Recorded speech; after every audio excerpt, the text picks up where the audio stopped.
Hello, economic students.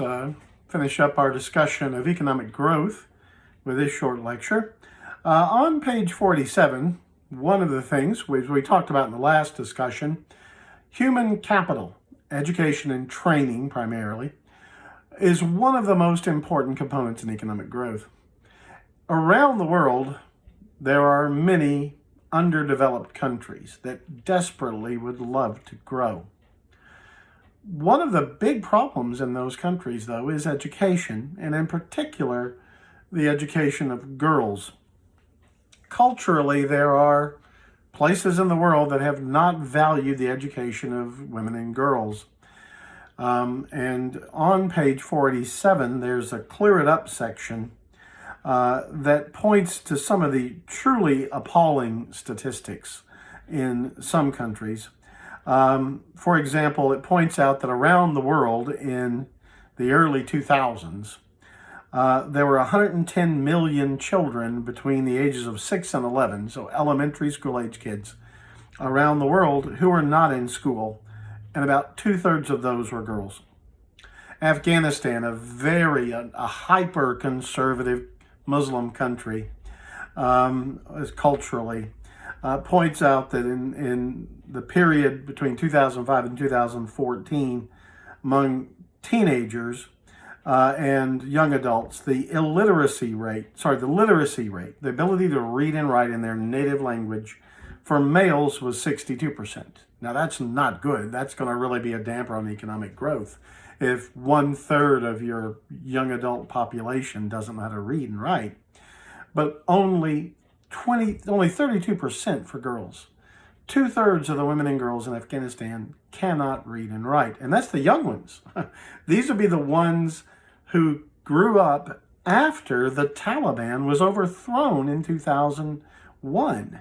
The Taliban, as you know, hyper fundamentalist terrorist state that ran Afghanistan for much of the 90s until the 9/11 attacks, and we finally threw them out after the 9/11 attacks, banned education for women and girls. So we're not talking here about a period of time when they were still in control, but the damage had been done, right? These what would have been little girls in the time of the Taliban were not permitted to learn to read and write, and here they're in their late teenage and young adult years. 2/3 of them are still illiterate, even in a country which now they could go to school. So this is, obviously going to have massive negative implications for Afghanistan's ability to grow as a society.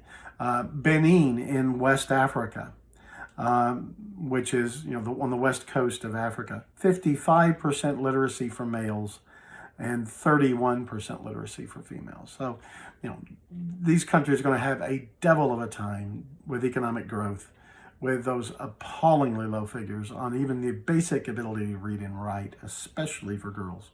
So, if you were talking about how could you get the most bang for your donor buck, if you're a Western nation that wants to be of help to developing countries, an excellent case could be made that probably the most immediate good would be to put the money into schools in those countries, into teacher training in those countries, into equipment and supplies for schools in those countries, especially for girls, because those figures are not boding well for their future economic development, quite apart from the human things that can benefit you from being able to read and write. All right. The next section talks about healthy conditions for economic growth.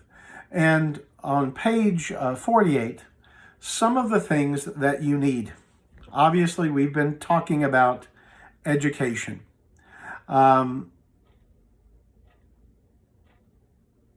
But let's move on below that. Savings and investment is the next thing. Now, why is savings and investment so important? Well, savings, as you know, is where the money comes from. Consumer savings is a big chunk of the money in most modern economies for money to be loaned out to businesses to function. If people aren't saving, there's not the money for investment in physical capital. The money can't be loaned to businesses to get this done. So you need a healthy savings rate. Now, I said healthy. You could also see there could be a big problem if people save too much. Now, that's not an American problem. I don't think we have in my lifetime even come close to a savings problem where we save too much of our income. But you know what it would be. If people save too much of their income, remember, 2/3 of our economy is driven by consumer spending. And if people started hoarding up the money in their savings account and investments, not spending it on consumer goods, you could wind up stagnating your economy. So a healthy savings rate, maybe somewhere 2 or 3% of your income, maybe a little better than that, would be good for economic growth. Infrastructure, again, that's the stuff that is the foundation that helps economic growth prosper. Roads, bridges, electrical grid, internet grid, various systems for connecting, the cell phone systems and 5G networks and all that business, ports, airports, etc. That's infrastructure.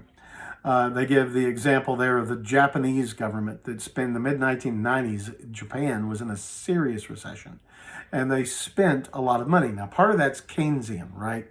You want to invest money in your economy, have the government spend money to spend your way out of a recession, and Keynesian thought.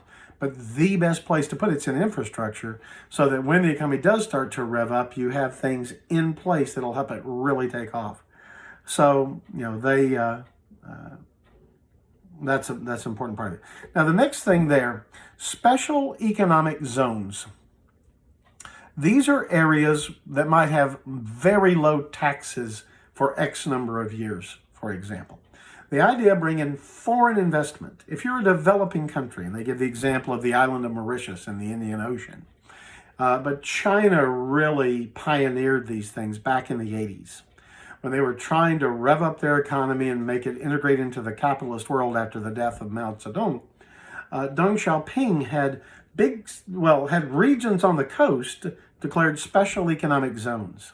And there, Western companies that choose to build factories in China and hire Chinese workers to export goods out of the country got enormous tax breaks. They got money from the government to help them build the roads and the buildings and the like, the physical capital to get this done. The result was thousands and thousands of Chinese people got to work in Western factories, leaving the farms, so they were subsistence farmers, getting paying jobs, which, for the workers, they do get taxed, and the government gets their income. And China got integrated into the world capitalist economy, and slowly those special incentives on those coastal special economic zones started phasing out. So I don't think any of them still exist anymore. Maybe they do, but I don't know that they do. But now China is maybe controlled by the communists, but their economy is like 90% capitalist. And it is the second biggest economy in the world, fully integrated in the world economy in a massive way, of course. Special economic zones made that possible. Scientific research. You're spending money. Remember how crucial technology was? It was the biggest driver in an established economy like the United States, technology. So if a government wants to spend good money to foster economic growth, spending it on technology is a great example of how to do that. Okay, now economic convergence. The last sections are talking about the world economy. So if you look at the chart, table 20.5 on 489, there you will see the growth rates in the 1990s and most of the 2000s until the recession hit for a bunch of countries. Now look at the first part, the fast growth club. Now you do see one European country there, Ireland, but most of them are countries that are developing nations. China and India are both in the fast growth club. These are countries with enormous populations, but I was just talking about what China did. India has done much the same thing to encourage foreign investment, to stimulate its economy, special tax breaks for Indian companies that develop things for exports. And both China and India have, until the very recent past, grown at very high rates, almost without interruption for the last 25, 30 years. even longer in China's case. Vietnam, another good example. Cambodia, another good example. These are the countries that are taking the jobs that are the poorest paid in the world, but integrating themselves into the world economy. You might very well have clothes in your closet, I'm pretty sure you do, that were made in Vietnam or Cambodia. If you bought it at Old Navy, there's a really good chance because the cheapest clothes we can buy here were probably sewn in an Asian country like Vietnam, like Cambodia, possibly Bangladesh. But because they have opened their doors for this cheap labor for export, they have grown very quickly. But then you have countries like Mozambique, Laos, Jordan, which haven't really done much of that. Some maybe of that, but not much. Why are they fast growth? Well, part of the reason for that, friends, is that they were simply in an absolutely abysmally bad situation before. Their economies were so very poor that any kind of moderately decent growth would mean they shoot up like a plant, right? So that's, when you look at that fast growth club, even Ireland, which is part of the European Union, it became part of the European Union, but it was at the time when it joined the poorest nation in the European Union, and it was for even some time after that, one of the poorest. But thanks to being part of the British Empire for a long time, it's a native English-speaking country. This meant a lot of American companies and even other foreign companies. English is the international lingua franca, right? It's the international language of trade. You could count on Irish workers being fluent in English. It has a pretty good education system, so they're reasonably highly educated English-speaking people. And this meant that a lot of multinationals, to get the cheapest wages in the European Union with English-speaking, well-trained employees, they're going to move to Ireland. A lot of American companies moved their headquarters to Ireland. Ireland also cut corporate income tax to virtually zero because they realized they were going to get the money back on the wages those corporations paid workers there. So all those kind of things makes Ireland on this list of countries, that have really shot up in size. Look at the slow growth club. This may surprise you.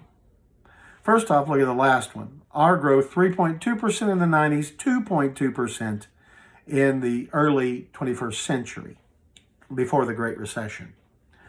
That is a fraction of the growth rate of the countries on the top list, a third or less of their growth rate.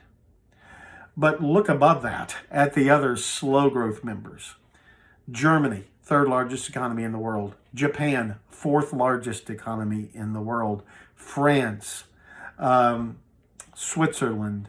These are, of course, countries that are excellent, technologically advanced, modern economies. Why so slow? Because they are so far along the development curve, it's hard to kick them into highest gear. They purr along at a decent growth rate. This is what you can expect. 3%, 2.5% growth is pretty normal for a well-established post-industrial economy. It's just hard to move a big economy with lots of moving parts quickly. On the other hand, Central African Republic, which is right in the heart of Africa, much of it desert. Central African Republic, Guinea-Bissau on the west coast of Africa, Jamaica in the Caribbean. These are, excuse me, there's a little spider going berserk all over the table in front of me. It's a little annoying, although I'm not terribly afraid of spiders. My apologies. These countries, like the Central African Republic, they are slow growth because there is absolutely nothing happening in their economies. They are crawling along. They have terrible education systems, extremely high illiteracy rates, all kinds of problems with that. We'll talk in the last lecture. I thought we might finish today, but I see I'm 15 minutes in. I've talked a little too much. We'll finish up this and move on to the next chapter in the next lecture. But think about what kind of things might be done to help these very slow growth countries like the Central African Republic to move towards convergence. The richest and the poorest moving towards a more normal middle tier growth for both of them. We'll talk next time. God bless.